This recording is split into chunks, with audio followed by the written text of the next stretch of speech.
दो भाई बहन जो एक साथ न्यूड नहाते हैं, न्यूड खाते हैं और न्यूड ही सोते हैं। लेकिन एक दिन इनकी लाइफ में एक तीसरा लड़का आ जाता है। वो किस तरह से इनके साथ रहेगा और क्या क्या करेगा, यही हमें इस मूवी में देखने को मिलेगा। मूवी के शुरुआत में हम मैथ्यू नाम के एक लड़के को देखते हैं जो अपनी पढ़ाई पूरी करने के लिए अमेरिका से पेरिस आता है। मैथ्यू को मूवी देखना काफी पसंद होता है और उसने काफी सारी मूवीज भी देखी होती है। मैथ्यू रोड से जा ही रहा था, तभी उसे कुछ लोग दिखाई देते हैं जो कि वहां स्क्रीनिंग रिस्ट्रिक्शन हटाने की मांग कर रहे थे। तब मैथ्यू भी उन लोगों में शामिल हो जाता है, जहां उसकी मुलाकात इजाबेला से होती है। इजाबेला उससे पूछती है, क्या तुम अकेले हो? क्या तुम्हारे साथ कोई फ्रेंड्स नहीं है? मैथ्यू उसे बताता है वो अमेरिका से आया है, इसलिए अभी उसका कोई भी फ्रेंड नहीं है। ये सुनकर इजाबेला मैथ्यू को अपने भाई से मिलवाती है। इसके भाई का नाम थियो है। जिसके बाद ये लोग वहीं पर बात करते हैं। बाद में ये दोनों दोस्त बन जाते हैं। ये लोग प्रदर्शन कर रहे थे, लेकिन तभी पुलिस आकर इन पर लाठीचार्ज कर देती है। सभी लोग वहां से भागने लगते हैं। जब रात में ये लोग एक रास्ते से जा रहे होते हैं, उस वक्त भी ये लोग मूवीज के बारे में बात करते हैं। मैथ्यू इस बात से काफी खुश था कि उसके दो फ्रेंड्स बन गए हैं। घर जाने के बाद मैथ्यू अपने मॉम को एक लेटर लिखता है, जिस लेटर में मैथ्यू अपने नए दोस्तों के बारे में बताता है। मैथ्यू जब सुबह उठता है, उसके पास थियो का कॉल आता है, जो कि उसे रात में डिनर के लिए इनवाइट करता है। मैथ्यू उनके घर जाता है। इजाबेला उसे अपने मॉम डैड से मिलवाती है। इजाबेला के पिता एक पोएट होते हैं। डिनर करते हुए वो मैथ्यू को बताने लगते हैं कि पोएट में इंस्पिरेशन कैसे आता है, लेकिन मैथ्यू का ध्यान उनकी बातों में नहीं होता है, जबकि उसका ध्यान कहीं और होता है। इस बात से इजाबेला के पिता गुस्सा हो जाते हैं। इस पर मैथ्यू बताता है वो इस लाइटर को देख रहा था। मैथ्यू कहता है हम में और हमारे आसपास में जो भी चीजें हैं उनमें एक सिमेट्री है। मैथ्यू कहता है जैसे एक वेल कंपोज्ड म्यूजिक बजता है, उसी तरह इस लाइटर में भी एक ब्यूटीफुल हारमोनी है। मैथ्यू की ऐसी बातों को सुनकर इजाबेला के डैड काफी इम्प्रेस हो जाते हैं और कहते हैं आज की जनरेशन में भी चीजों को इस तरह से देखने वाले लोग मौजूद हैं। इसके बाद इजाबेला के मॉम डैड वहां से चले जाते हैं, क्योंकि वो दोनों यहाँ पर नहीं रहते हैं। वो अपने काम के कारण बाहर रहते हैं, लेकिन जाने से पहले वो अपने बच्चों के लिए चेक छोड़कर जाते हैं ताकि वो आराम से यहाँ रह सके। रात में जब ये तीनों एक जगह बैठे होते हैं, तब इजाबेला मैथ्यू को किस करके उसे यहीं रुकने के लिए कहती है। मैथ्यू का ऐसा कोई भी प्लान नहीं होता है, लेकिन फिर भी वो वहीं रुक जाता है।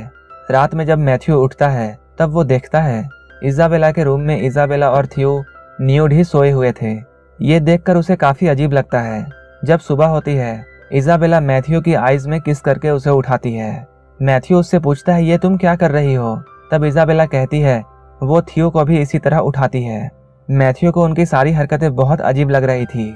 इसके बाद इजाबेला मैथ्यू को बाथरूम में ले जाती है, जहां थियो न्यूड ही था। इजाबेला और थियो का बर्थ एक साथ ही हुआ था, इसलिए वो दोनों एक दूसरे को अलग नहीं समझते थे और वो एक दूसरे से शर्म भी नहीं करते थे।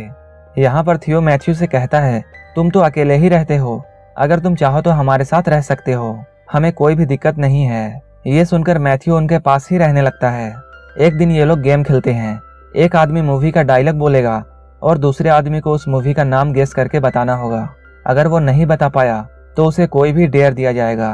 पहले थियो एक मूवी का सीन करके दिखाता है, लेकिन मैथ्यू और इजाबेला को कुछ भी समझ में नहीं आता है, जिस पर थियो उन्हें एक चैलेंज देता है कि उन्हें थियो के सामने ही इंटीमेट होकर दिखाना पड़ेगा। तभी गेम रूल्स के हिसाब से इजाबेला वहां पर अपने सारे कपड़े उतार देती है। ये सब देखकर मैथ्यू बहुत शौक होता है। इसके बाद मैथ्यू वहां से बाथरूम में चला जाता है। जब वो बाथरूम से बाहर आता है, थियो उसे पकड़ लेता है।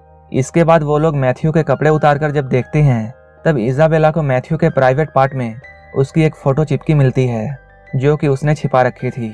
जिसके बाद मैथ्यू इजाबेला के साथ इंटीमेट होता है। ये इजाबेला का फर्स्ट टाइम होता है, इसलिए उसे काफी पेन होता है, लेकिन फिर भी उसे मैथ्यू का साथ काफी अच्छा लगता है। मैथ्यू उसके साथ जब फिर से इंटीमेट होता है, तो वो उससे उसके और थियो के बारे में पूछता है। वो उससे पूछता है तुम लोग ऐसे कैसे रहते हो? इजाबेला मैथ्यू को बताती है वो और थियो एक साथ जन्मे थे, इसलिए वो एक दूसरे को अलग नहीं समझते हैं, लेकिन उनमें कोई भी फिजिकल रिलेशन नहीं है। ये सुनकर मैथ्यू इजाबेला से कहता है अगर इन सब के बारे में तुम्हारे पेरेंट्स को पता चल गया तो क्या होगा? यह सुनकर इजाबेला कहती है अगर ऐसा कुछ हुआ तो वो अपनी जान दे देगी। कुछ दिन बाद इजाबेला और थियो के पास जो पैसे थे वो खत्म होने वाले होते हैं, क्योंकि वो काफी अय्यासी करते थे। वो महंगी चीजें खाते थे और महंगी वाइन भी पीते थे। पैसे कम होने की वजह से ये लोग काम करने लगते हैं। एक दिन मैथ्यू और थियो नहा रहे होते हैं, तभी वहाँ इजाबेला आ जाती है और इनके साथ ही नहाने लगती है। इसी बीच इजाबेला मैथ्यू से पूछती है, तुम हम दोनों से प्यार करते हो, ये तुम्हें साबित करके दिखाना होगा।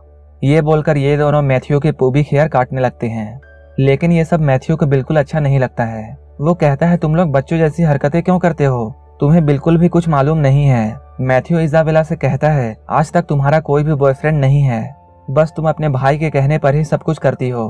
मैथ्यू के ऐसा बोलने पर इजाबेला उसकी गर्लफ्रेंड बन जाती है और उसके साथ डेट पर जाती है।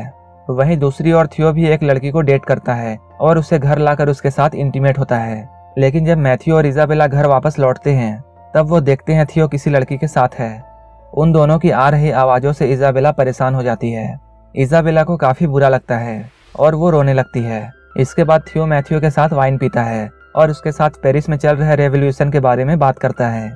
मैथ्यू उससे कहता है, तुम्हें कुछ भी पता नहीं है, अभी देश की हालत कैसी है, जब तुम बाहर जाओगे तब तुम्हें पता चलेगा। इसी बीच इजाबेला वहां आकर उन्हें हॉल में लगे टेंट पर लेकर जाती है। इजाबेला मैथ्यू को बताती है, जब वो दोनों छोटे थे तब वो इस टेंट पर न्यूड ही सोया करते थे। इसके बाद ये तीनों न्यूड होकर टेंट में सो जाते हैं। अगली सुबह इजाबेला के मॉम डैड वहां आते हैं, जो उन्हें न्यूड सोता देखकर हैरान रह जाते हैं, लेकिन वो उन्हें उठाए बिना ही चेक साइन करके वहां से वापस चले जाते हैं। इसके बाद इजाबेला जब उठती है तो वहां चेक देखती है, जिससे उसे पता चल जाता है कि उसके मॉम डैड यहाँ आए थे और उन्होंने सभी को ऐसी हालत में देख लिया है। उसके मॉम डैड के लिए इजाबेला गिल्टी फील करने लगती है और अब वो अपने मॉम डैड के सामने नहीं जा सकती थी, इसलिए वो सुसाइड करने के लिए पूरे घर में गैस फैलाने लगती है। लेकिन बाहर रेवोल्यूशन चल रहा था, तभी उन लोगों का एक पत्थर घर की खिड़की से अंदर आ जाता है। मैथ्यू और थियो नींद से जाग जाते हैं, जो कि बाहर चल रहे रेवोल्यूशन में शामिल हो जाते हैं। लेकिन थियो सबसे आगे चला जाता है और उनका रास्ता रोकने वाले पुलिस ऑफिसर्स पर पत्थर फेंकने लगता है। मैथ्यू उसे रोकने की कोशिश करता है, लेकिन वो कुछ भी नहीं सुनता है। इजाबेला भी थियो का साथ देने लगती है, लेकिन मैथ्यू उनका साथ नहीं दे सकता था, इसलिए वो वहां से चला जाता है। इसके बाद पुलिस फोर्स सभी लोगों पर लाठियां बरसाने लगती है।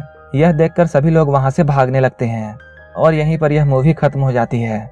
इस फिल्म में दिखाया गया है इन दोनों भाई बहनों के रिश्ते को, जिस तरह ये लोग रहते हैं यह बिल्कुल गलत है और मैथ्यू उन्हें समझाने की भी कोशिश करता है, लेकिन ये दोनों नहीं मानते हैं और लास्ट में मैथ्यू को इन दोनों को छोड़कर जाना पड़ता है। दोस्तों, आप इनके बारे में क्या कहते हैं, हमें कमेंट बॉक्स में जरूर बताएं और इसी तरह की इंटरेस्टिंग मूवीज के लिए मेरे चैनल को जरूर सब्सक्राइब कर लें, ताकि आप हमारी कोई भी वीडियो मिस ना करें।